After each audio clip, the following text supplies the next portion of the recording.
Hi guys, क्या आपके अभी तक ए एंड द के सेंटेंसेस में आपके एरर आ रहे हैं? आप सेंटेंस में पकड़ ही नहीं पाते कि कहाँ पे ए लगाना है, कहाँ पे एन लगाना है और कहाँ पे द लगाना है।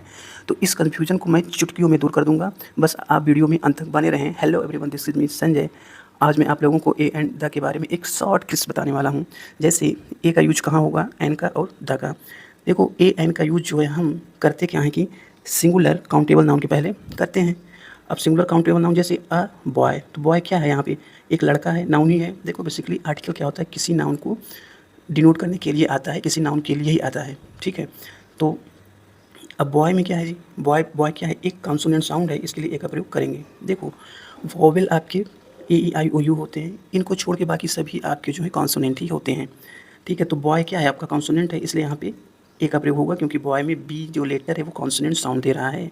जैसे मैंने कहा एन अम्ब्रेला, अम्ब्रेला में यू क्या है, ये जो आपका क्या है, ये वॉवेल साउंड दे रहा है, इसलिए इसके पहले एन का यूज हुआ। क्लियर?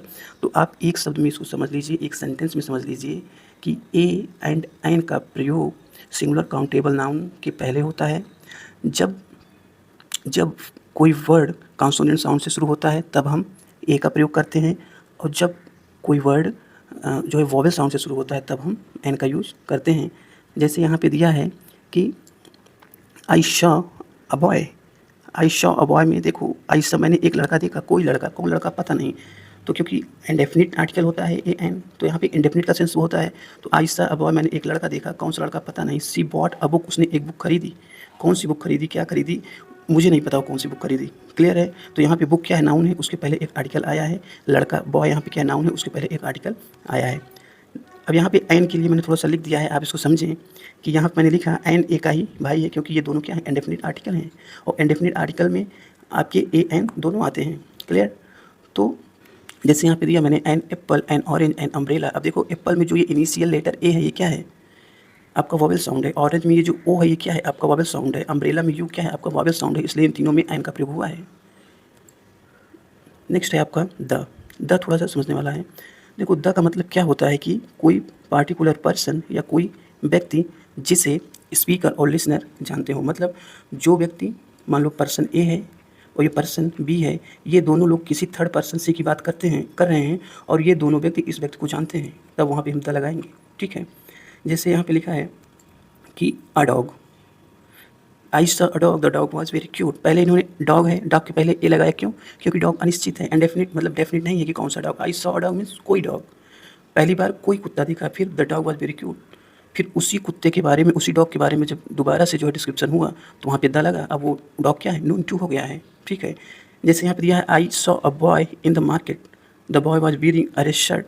पहली बार जब मार्केट में बॉय को देखा तो अननोन है, तो हम यहाँ पे ए लगा रहे हैं, लेकिन दोबारा से जब उसी बॉय का जिक्र हो रहा है तो हम द लगा रहे हैं, क्योंकि अब वो बॉय, वो लड़का नोन टू है, हम उसको जानते हैं, इसलिए द लग रहा है। क्लियर?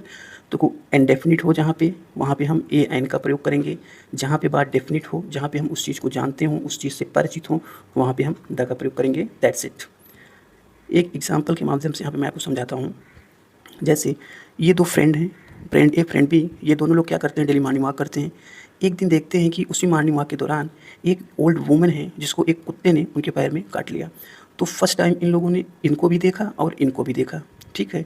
मतलब कि इन लोगों ने पहली बार इन बूढ़ी औरत को भी देखा और इस डॉग मतलब स्ट्रीट डॉग को भी देखा। तो सेंटेंस क्या बना कि दे सा अ डॉग, उन्होंने एक डॉग देखा, बाइट एन ओल्ड वुमेन, मतलब कि काटते हुए एक ओल्ड वुमेन को, ठीक है। तो फर्स्ट टाइम दोनों लोग को देख रहे हैं तो ए का यूज कर रहे हैं। अब देखो डॉग में डी क्या है, ये कॉन्सोनेंट साउंड है, इसलिए ए का प्रयोग हो रहा है।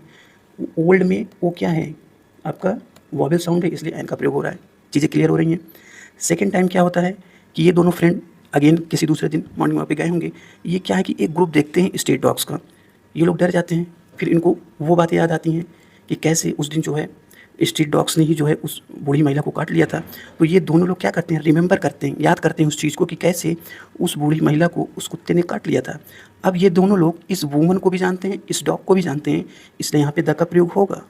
They remember the dog, they remember how the dog, कैसे उस डॉग ने had beaten the old women, उस वूमेन को काट लिया था। क्लियर? आई थिंक आप समझ गए होंगे, इतना एक्सप्लेनेशन काफ़ी है, ठीक है। Thank you for watching this video.